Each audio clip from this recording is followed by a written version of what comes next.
Oakville is being talked about more and more about the mid-rise to high-rise development. We're in a moment where policy and infrastructure and market pressures are aligning, but how much of the condo pipeline is real? Which towers are likely to get built? And will any of this actually shift affordability? So stick around with me today because I'm walking you through what we know for sure right now and also what we don't know. Welcome, welcome. My name is Alex. I am an Oakville realtor. I'm also a mortgage broker and I genuinely love investing in multiplexes. Looking to obviously buy or sell in Oakville, just click the link in my bio and we can have a chat.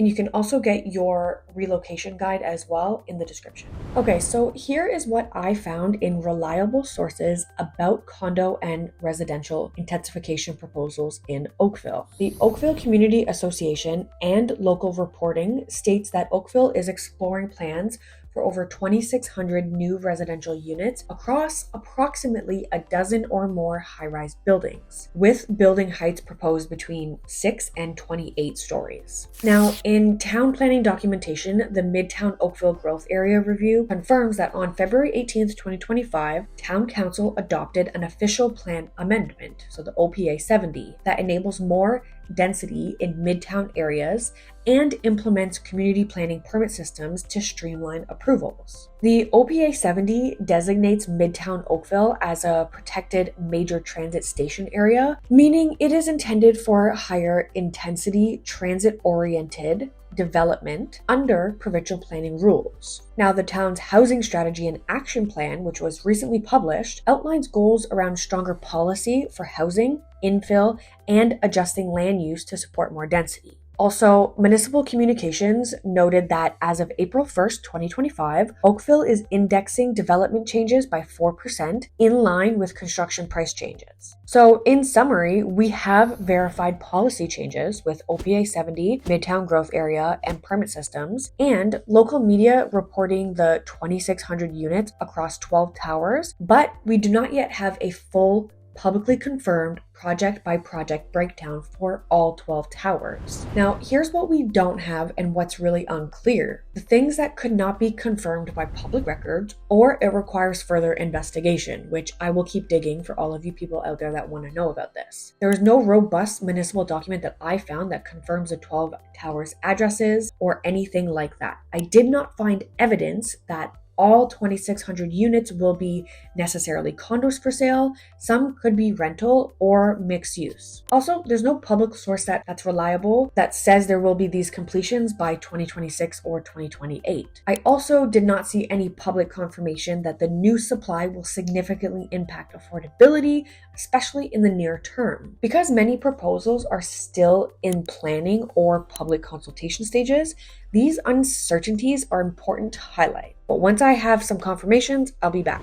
Let's tie together what the confirmed policy shift suggests about the timing and the process. With the OPA 70 adopted in February 2025, the municipality has now formalized new policies for density, land use, and community planning permit systems for Midtown Oakville. Okay, we already know that. The OPA must still get approval from the Ministry of Municipal Affairs and Housing since it affects the major transit station area. And further, the Midtown Implementation Program includes engineering, phasing, infrastructure, planning, for example, stormwater, transportation, just to support that density. Municipal public notices also show a number of new planning applications, official planning amendments, and zoning bylaw amendments filed in 2025 all across Oakville. So while the policy groundwork is still advancing, each tower still requires its site-specific approvals, designs, and obviously construction, meaning many of those proposed units will likely come online over a multi-year time frame, which is probably 2028 and onwards. So given what's confirmed here, here's what seems probable but not guaranteed. Because Midtown is now set up to receive higher density, we'll likely see obviously condo and mixed-use development in the areas immediately around the GO station and other transit corridors, because those areas are protected major transit station areas. They carry policy support for more density. Because municipal costs are rising, such as developmental charges, indexing, infrastructure costs, etc., new buildings will need to factor in those inputs, so pricing pressure will be super, super real. And because existing supply is still relatively constrained, new units will not instantly flood the market because they may gradually ease tightness in certain segments, especially in the condo and mid-rise housing. So here's my recommendations if you're watching the market right now. If I were a buyer, I would watch for the first announcements of developers launching the pre-sales in Midtown and obviously the transit corridor sub areas, because that's where the policy and infrastructure alignment is the strongest. If I were a seller in the condo building near Midtown or Bronte corridors, I'd make sure your unit is well presented because new competition is coming. And if I were an investor, I'd model financial scenarios very carefully. Carrying costs, delays, incentives,